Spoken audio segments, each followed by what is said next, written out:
Welcome to ఆర్5 TV news. June 26వ తేదీ జిల్లా వ్యాప్తంగా పంచాయతీ కార్యదర్శుల పదోన్నతుల కౌన్సిలింగ్ జరగనున్న నేపథ్యంలో అనుకోకుండా అధికారులు ఈ పదోన్నతి ప్రక్రియ వాయిదా వేయడం జరిగింది. ఇటీవల జరిగిన ఎస్సీ క్లాసిఫికేషన్ జీవో నంబర్ 19 ప్రకారం ఈ పదోన్నతుల ప్రక్రియ జరగడం లేదని తెలుసుకున్న అధికారులు ఈ పంచాయతీ సెక్రటరీ పదోన్నతుల ప్రక్రియను వాయిదా వేయడం జరిగింది. ఆంధ్రప్రదేశ్ ప్రభుత్వం జీవో ఎంఎస్ నెంబర్ 19 ద్వారా ఆంధ్రప్రదేశ్ షెడ్యూల్డ్ కులాలు ఆర్డినెన్స్ 2025కు తెచ్చింది. ఇది షెడ్యూల్డ్ కులాలను 3 ఉప విభాగాలుగా విభజిస్తుంది. ప్రాతినిధ్యం సంక్షేమ పథకాలలో ఉన్న అసమానతలు తొలగించి రిజర్వేషన్ ప్రయోజనాలకు అందరికీ సమానంగా పంచడం ఈ ఆర్డినెన్స్ ముఖ్య ఉద్దేశం. గవర్నర్ దీనిని ఏప్రిల్ 16, 2025న ఆమోదించగా ఏప్రిల్ 17, 2025న రాష్ట్ర గెజిటెడ్ లో ప్రచురించబడింది. ఈ ఆర్డినెన్స్ షెడ్యూల్ కులాలను సంక్షేమ పథకాలు మెరుగైన పంపిణీ పరిష్కరించడానికి 3 ఉపవిభాగాలుగా గ్రూప్ 1, గ్రూప్ 2, గ్రూప్ 3 వర్గీకరిస్తుంది. 200 పాయింట్లు రోస్టర్ విధానాన్ని 200 పాయింట్లు చక్రాలలో అనుసరించి ప్రతి గ్రూప్ కి నిర్దిష్ట రోస్టర్ పాయింట్లను కేటాయిస్తుంది. ఈ ఆర్డినెన్స్ రిజర్వేషన్ ప్రయోజనాలను సమాన పంపిణీ, సమగ్ర అభివృద్ధి మరియు విద్య, ఉద్యోగాలు, స్థానిక సంస్థలు, రాజకీయాలలో మెరుగైన ప్రాతినిధ్యాన్ని లక్ష్యంగా పెట్టుకుంది. ఈ ఎంఎస్ 19 గోను వెంటనే పంచాయతీ కార్యదర్శులు పదోన్నతుల ప్రక్రియలో వెంటనే అమలు చేయాలని మాదిగా ఎంప్లాయీస్ ఫెడరేషన్ నాయకులు జిల్లా పంచాయతీ అధికారైన రాజ్యలక్ష్మి గారికి కలిసి వారి యొక్క విన్నతి పత్రాన్ని సమర్పించారు. ఇలా పంచాయతీ అధికారి దీనిపై సమకూలంగా స్పందించి ఈ జీవోను వెంటనే పంచాయతీ సెక్రటరీ పదోన్నతులు ప్రక్రియలో అమలు చేస్తారని తెలిపారు.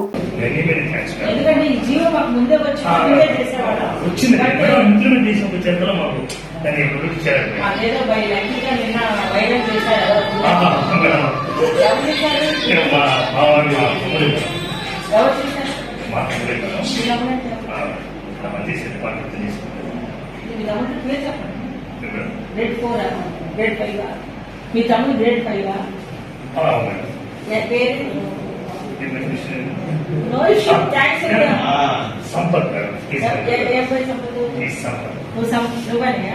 నీకు ఎప్పుడు తెలిసింది?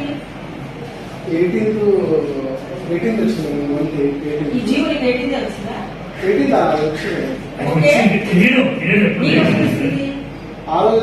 మరేం ఒక మాట చెప్పినా 18 లో నువ్వు నాకు వచ్చి మేడం ఇలా జీవో వచ్చింది, దీని ప్రకారం ఇట్లా మార్పు చేయాలని ఒక మాట నువ్వు మాట్లాడితే ఇంతమంది పిల్లలు.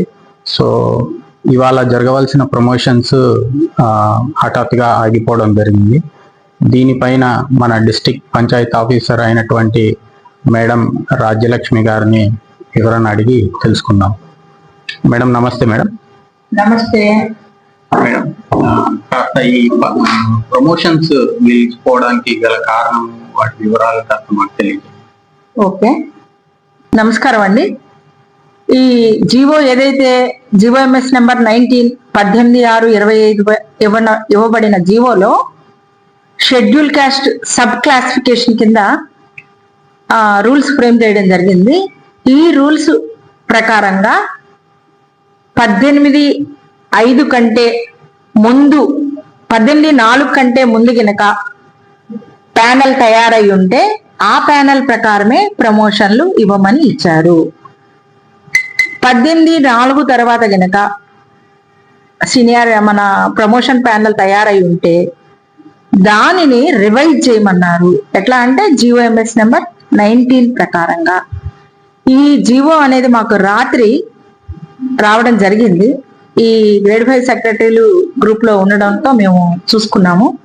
సో ఈ జీవో ప్రకారంగా ఏదైతే మేము తయారు చేసిన అప్రూవ్డ్ ప్యానెల్ ఉన్నదో అది మేము 22/5/25న కలెక్టర్ గారి దగ్గర అప్రూవల్ తీసుకోవడం జరిగింది. కాబట్టి ఈ జీవో ప్రకారంగా మళ్ళీ మార్పులు చేర్పులు చేసి రివైజ్డ్ ప్యానెల్ తీసుకున్నాక గ్రేడ్ 5 సెక్రటరీకి ప్రమోషన్లు ఇవ్వడం జరుగుతుంది.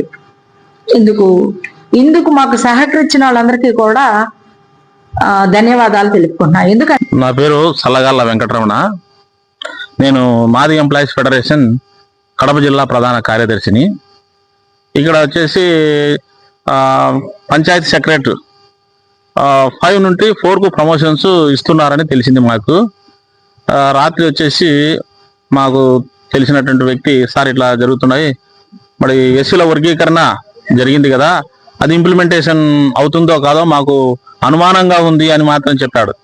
సరే మేమందరము ఒకరినొకరికి ఫోన్లు చేసుకొని ఉదయం రావడం జరిగింది. ఎస్సీల వర్గీకరణ జీవో వచ్చి చాలా రోజులు అయింది. అయితే ఆ ఎస్సీ వర్గీకరణ ప్రమోషన్లలో జీవో కొంచెం నిదానంగా రావడం వల్ల, కమ్యూనికేషన్ గ్యాప్ వల్ల కొన్ని డిపార్ట్మెంట్లలో ఎస్సీల వర్గీకరణ ఇంప్లిమెంటేషన్ చేస్తూ ఉన్నారు. కొన్ని డిపార్ట్మెంట్లో తెలియకపోవడం వల్ల వాళ్ళు చేయకుండా పోతున్నారు. మేము ఈరోజు వచ్చి డిపిఓ గారిని కలిసి జీవోను మా యొక్క రిప్రజెంటేషన్ ఇచ్చి, మేడం ఈ పదోన్నతుల్లో పంచాయతీ సెక్రటరీని పదోన్నతుల్లో మా ఎస్సీలలో ఉన్నటువంటి అందరికీ, అంటే 3 గ్రూపుల వాళ్ళకు వాళ్ళ జనాభా దామాషా ప్రకారం వాళ్ళకు రావాల్సిన పదోన్నతులు ఆ రోస్టర్ పాయింట్ల ప్రకారం వాళ్ళకు ఇవ్వాల్సిందిగా కోరుతున్నామని చెప్పాడు. మేడం గారు కూడా చాలా సానుకూలంగా స్పందించి మాకు జీవో అయితే అక్కడ ఇచ్చారు, కానీ మాకు చేరకపోవడం వల్ల, ఈ కమ్యూనికేషన్ గ్యాప్ వల్ల మేము మామూలుగా జనరల్ గా చేయాలనుకున్నాము.